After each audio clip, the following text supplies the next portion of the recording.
आप एक तरफ से कह रहे हैं जम्मू कश्मीर हमारा ताज है और दूसरे तरफ से लोगों पे जुल्म और जबर करेंगे, दोनों चीज़ें नहीं चलेंगी।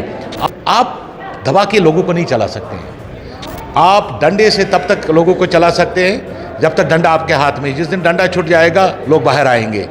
हमें इसी इंतज़ार में है कि हमें उम्मीद है कि इस बार हमें सीटें मिल जाएगी, क्योंकि ये छोटी बात नहीं है कि मुल्क के वज़ीर आज़म का ऐलान करना पार्लियामेंट के अंदर और मुल्क के वज़ीर दाखिला का ऐलान करना, होम मिनिस्टर का, और फिर सुप्रीम कोर्ट में ये वादा देना कि जल्द से जल्द बहाल किया जाए। जल्द से जल्द ये हुआ कि 1 साल हो गए अब इलेक्शन को, 9 महीने हो गए। हमें उम्मीद है कि इस बार इंशाल्लाह हमें स्टेट मिलेगी।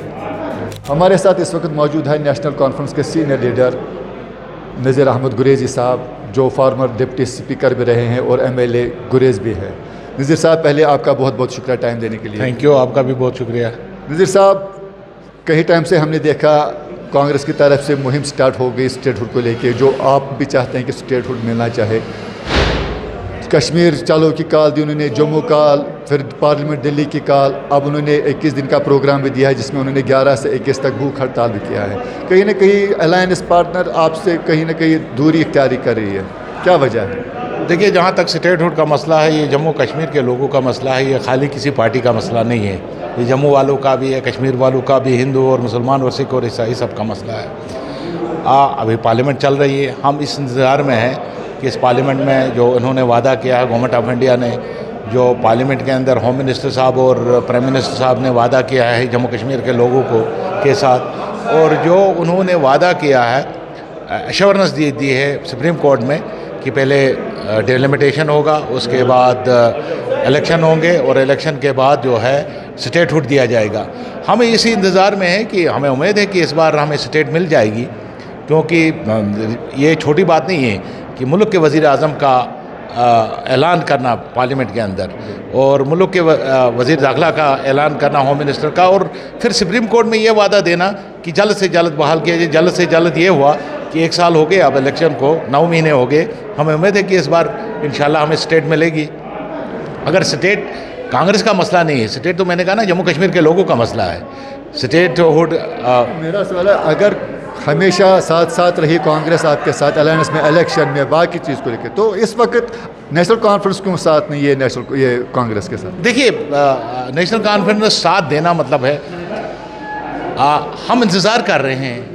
आप इस पार्लियामेंट 6 साल तो हो गए ना, आप कितना नहीं, देखिए 6 साल नहीं, अब पार्लियामेंट उसके बाद पहली बार, इलेक्शन के बाद पहली बार लग रहा है, और हम इसी उम्मीद पे है कि इस पार्लियामेंट में जो है एक बिल लाई जाएगी और स्टेटहुड को बहाल किया जाएगा। अगर नहीं हुआ उसके बाद हम स्ट्रेटजी तय करेंगे कि आगे हमारा क्या होगा। हम लड़ने के लिए तैयार हैं और लोगों ने हमें इसीलिए वो मैंडेट दे दिया है कि आप हमारे हुकूक के लिए लड़ें, और रियासत जम्मू कश्मीर के लोगों का हक बनता है रियासत का दर्जा लेना, और उसके लिए आप देखेंगे नेशनल कॉन्फ्रेंस भरपूर तरीके से लड़ेगी। और मुझे उम्मीद है कि लड़ने की ज़रूरत नहीं पड़ेगी, क्योंकि जो वादा दे दिया है गवर्नमेंट ऑफ इंडिया ने वो पूरा करेंगे। मिनिस्टर साहब, आप डिप्टी स्पीकर भी रह चुके हैं। आज अगर हम देखें पार्लियामेंट में जो है जम्मू कश्मीर मतलब ना टॉप पे बैठा है जम्मू कश्मीर के डिस्कशन को लेके, जहाँ पे मतलब यहाँ के मकानों को जो डिस्ट्रॉयड किया गया, आगा रुहोला का बयान या इंजीनियर रशीद का बयान, बहुत सारे लीडरों का बयान, उस पर क्या कहना चाहेंगे आप? देखिए, वो सच बात है कि आप इस रियासत को, अगर लोगों को आपने कॉन्फिडेंस में लेना है, आप लोगों को, इस रियासत के लोगों को अपना हिस्सा मानते हैं, तो आपको रियासत के लोगों की इज़्ज़त करनी पड़ेगी, इनका एहतराम करने पड़ेगा, इनकी एस्पिरेशंस को देखना पड़ेगा कि इनकी एस्पिरेशंस क्या है, और उनको हल करना पड़ेगा यहाँ के मसाइल को। आप एक तरफ से कह रहे हैं जम्मू कश्मीर हमारा ताज है और दूसरे तरफ से लोगों पे जुल्म और जबर करेंगे, दोनों चीज़ें नहीं चलेंगी।